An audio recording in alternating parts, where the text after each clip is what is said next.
Next here to the court appearance for the man charged in this last weekend's deadly accident in Ybor City. Silas Sampson appeared before a Tampa judge today, facing new charges for that crash that killed 4 people and injured nearly a dozen others. And the pain of that crash goes far beyond those who were physically hurt. Families of the victims now reaching out to Ybor Williams to share their pain, and now their long road ahead. Kimberly Maus tells me it's a long road to recovery for her daughter and her godson. They were both hit by a car in Ybor City this weekend. It's been a difficult week for Kimberly Maus. How are you doing right now?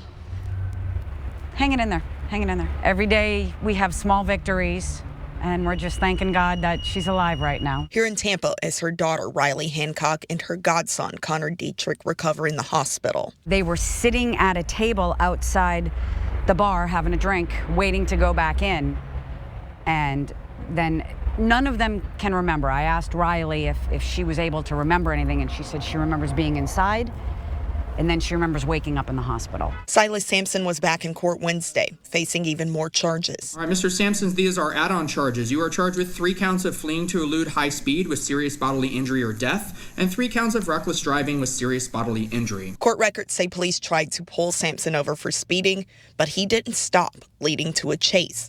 Sampson eventually lost control of his car, crashing into Bradley's on 7th and Ybor.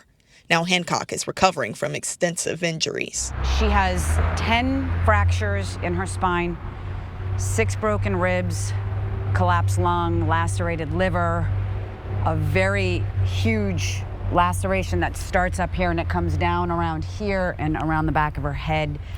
Probably, I think they said over 100 stitches and staples. It took plastic surgery 3 hours just to suture that up, and they did a wonderful job. Meantime, Connor Dietrich continues to fight. He's hanging in there. He's hanging in there. Not much of a change for Connor. So we're praying. Connor and Brandon had both been through the shooting at MSD, Stoneman Douglas, and it's like, oh my God, and now this, and these kids, and they're good kids. They really are, and they were so responsible. They Ubered.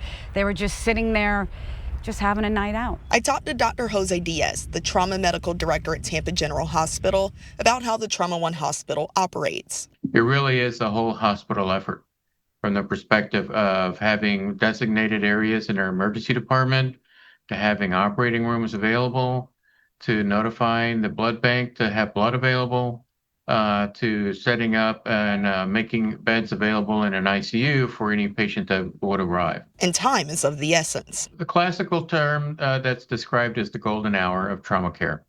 So within an hour of a patient having an injury, getting them to the right place and starting. That preparation is bringing some peace to this mother. I mean, I can't say enough wonderful things about Tampa General. This hospital's fantastic. The ICU was amazing. Sampson will be back in court Thursday morning for a pretrial detention hearing. Maus tells me she'll be in the courtroom as well. Reporting at the Hillsborough County Courthouse, Ybor Williams, Tampa Bay 28.